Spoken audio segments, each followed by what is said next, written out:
திருச்சி மாவட்டத்தில் உள்ள சட்டமன்ற தொகுதிகளில் துறையூர் தனி தொகுதியும் ஒன்றாகும். திமுக, அதிமுக மாறி மாறி வெற்றி பெற்றுள்ள தொகுதியாக இருந்து வருகிறது. 2016 மற்றும் 2021 சட்டமன்ற தேர்தல்களில் திமுக தொடர்ந்து வெற்றி பெற்று வந்துள்ளது. 2026 சட்டமன்ற தேர்தலில் திமுகவை பொறுத்தவரை புதுமுகங்களுக்கு வாய்ப்பு கொடுக்க இருப்பதாக பேசப்படுகிறது.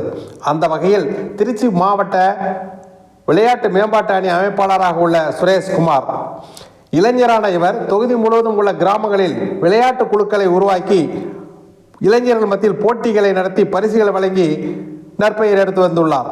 கல்வி, ஆன்மீகம் போன்ற நிகழ்ச்சிகளுக்கு நன்கொடை வழங்கி தொகுதியில் நற்பெயர் எடுத்து வந்துள்ள இவர் திமுகவில் பேசப்படும் நபராக இருந்து வருகிறார். திமுகவில் துறையூர் தொகுதி 2026 தேர்தலில் திமுகவில் மகளிருக்கு ஒதுக்கப்படும் என்கின்ற பரபரப்பு நிலவுகிறது.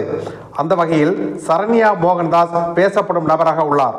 MA BEd படித்துள்ள சரண்யா பாரம்பரிய திமுக குடும்பத்தைச் சேர்ந்தவர். 2019 நடைபெற்ற உள்ளாட்சி தேர்தலில் ஒன்றிய கவுன்சிலராக வெற்றி பெற்று துறையூர் யூனியன் சேர்மனாக தேர்ந்தெடுக்கப்பட்டவர். சேர்மனாக சரண்யா இருந்த காலத்தில் அனைத்து ஊராட்சிகளுக்கும் அடிப்படை வசதிகளை செய்து கொடுத்து சிறப்பான பெயர் பெற்றுள்ளார். தற்போது திமுக துறையூர் மேற்கு ஒன்றிய துணை செயலாளராக பொறுப்பில் இருக்கிறார். மாவட்ட அமைச்சரும் திமுக முதன்மை செயலாளருமான KA நேருவின் தீவிர விசுவாசியாக இருப்பதால் இந்த முறை துறையூர் தொகுதியில் முதன்மை நபராக சரண்யா மோகன்தாஸ் பேசப்படும் நபராக இருக்கிறார். அதிமுகவை பொறுத்தவரை கட்சி தலைமையிடம் 10க்கும் மேற்பட்டோர் விருப்ப மனு செய்து வந்துள்ளனர். இதில் பொதுக்குழு உறுப்பினராக உள்ள சரோஜா இளங்கோவன் பிரதான நபராக பேசப்படுபவர். இளம் வயது முதல் கட்சிப்பணியில் தீவிரம் காட்டி வருகிறார். வார்டு செயலாளர், நகர செயலாளர் என ஆரம்பித்து தற்போது தலைமை பொதுக்குழு உறுப்பினராக பொறுப்பில் உள்ளவர்.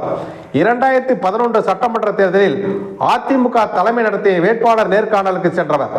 இந்த தேர்தலில் கட்சியின் மாற்று வேட்பாளராகவும் அறிவிக்கப்பட்டவர். 2016 மற்றும் 2021 சட்டமன்ற தேர்தல்களில் என தொடர்ந்து 3 முறை நேர்காணலுக்கு அழைக்கப்பட்ட என்ற சிறப்பு இவருக்கு உண்டு. 2026 தேர்தலை பொறுத்தவரை துறையூர் சட்டமன்ற தொகுதியில் அதிமுக சார்பில் பேசப்படும் நபர்களில் முதன்மையாக இருப்பவர் சரோஜா இளங்கோவன் என்கின்ற பரபரப்பு நிலவுகிறது.